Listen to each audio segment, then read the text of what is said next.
four that are up for re-election in order to get the majority, unless Hillary Clinton wins, and then all I need is four. Steve, a lot of people think that Maggie Hassan has to a certain degree, outperform Hillary Clinton in order to defeat Kelly Ayotte. Do you buy that? I would argue, actually, it's going to be Kelly that's likely to have to outperform by a couple of points Donald Trump. I mean, we'll see when the numbers come in over the next few hours. I think Kelly and Chris Sununu have to do some of the lift from the top of the ticket, because the top of the ticket can't bring them home unilaterally. I think that on the Democratic side, as long as they stay pretty much equal with Secretary Clinton, probably going to be in pretty good shape. But they can't afford too much drop. You're going to send it back to the guys, but final thoughts? From what I've seen so far, I think it's going to be a close race at the top of the ticket for every one of the races, and Trump is doing much better than I expected him to do. We'll see. It's a long night ahead. Yeah. Yes, it is. All right, thanks, guys. We'll send it back to you in the studio, guys. Okay, thank you, gentlemen. So this is really when the analytics kick in, right? Yeah. We go... Wow, very, very interesting. This is an interesting race, everyone. Now let's listen to John DeStastos. He's at the St. Anselm College area. 12% of the vote reporting. What can you tell us about some of the towns that we're hearing about so far? Hey, how are you? Yeah, it's very busy here. There's a lot of activity. It's pretty much as has been said. The Democrats are winning in the strongholds, but on their strongholds, but are they doing it by enough? We have numbers, of course, from the full city of Concord, where it's Maggie Hassan, 13,174 to Kelly Ayotte, 8,133. We also have Bedford, which is obviously a big Republican town.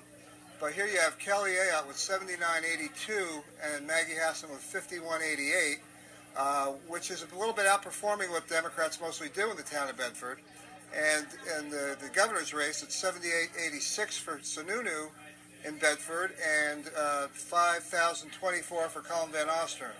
So I just think it's really early to see how this is going to shake out, and we will be watching town by town. We literally have these sheets that are coming in and are on a projection screen behind me, and we have a lot of activity from the college kids here. Now, it's also, John, some of that stuff is going to be available online, right? Some of that information? Oh, absolutely. We have it on our website. Be writing an analysis later. Expecting former Senator Gregg to show up here in a little while, so I hope to be talking to him. So let me ask you this. Is it a little bit slow coming in, or are the numbers coming in at a brisk pace at this point, or what are we waiting on? It's a fairly good pace. I mean, I'm still looking for some more of the southern tier towns. I did get an award from Nashua, where Maggie Hassan is doubling the vote of Kelly Ayotte. It's her hometown, and that would be pretty much as expected. Nashua Award 4.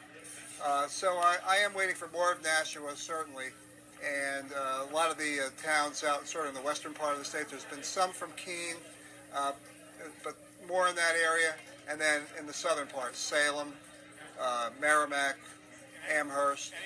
There's a lot of towns still outstanding. Yeah, anything from Manchester yet? Well, we have some words from Manchester, and it looks like it's as you would expect. There's an edge for the Democrats, but not a big edge. Okay, very interesting. So we'll have to wait to see what... We're going to get back to you a number of times here, John, so we'll let you get back to your work. Thanks, Tom. Thank you. And then, of course, there's the... Okay, that was John at St. Anselm College, the political institution here in New Hampshire. Very cool indeed on that.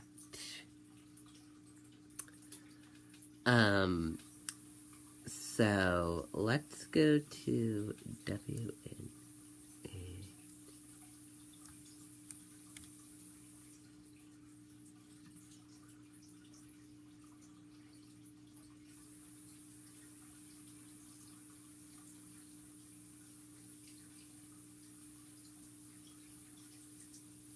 Okay.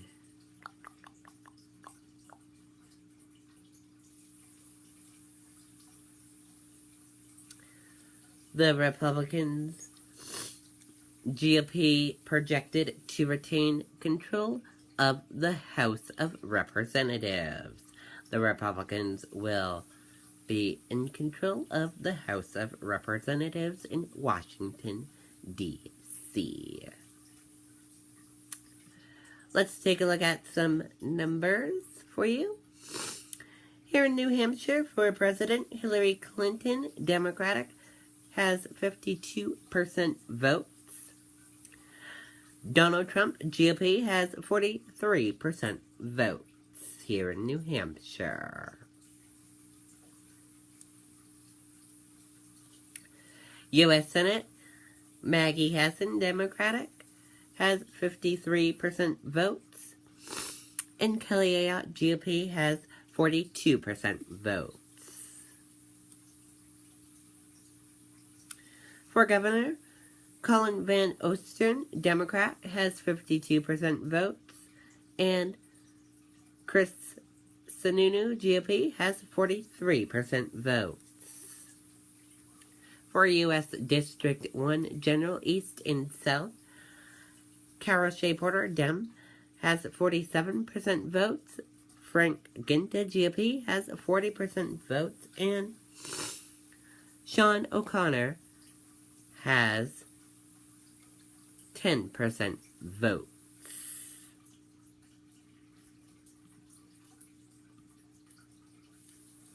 U.S. House District West and North, Annie Custer, Dem, has 57% votes, and GOP Jim Lawrence has 38% votes. Those are the latest results here in New Hampshire.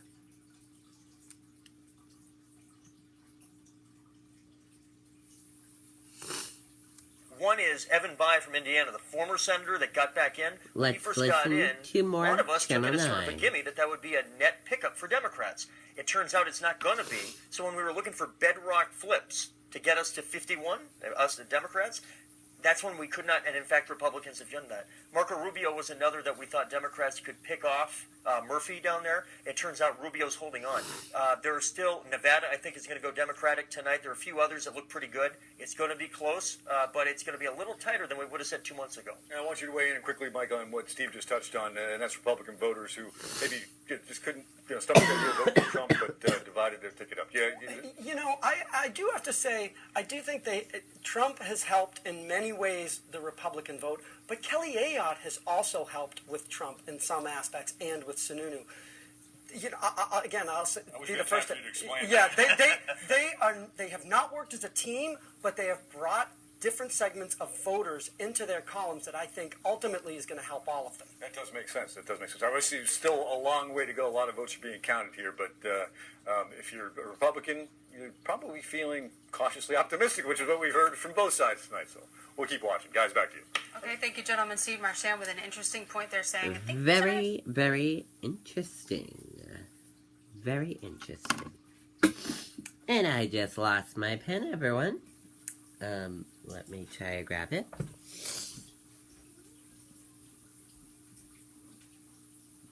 Okay. Let's listen to some of ABC News' coverage real quick. In their own commercial. But let's refresh the map of the United States and take a look at that.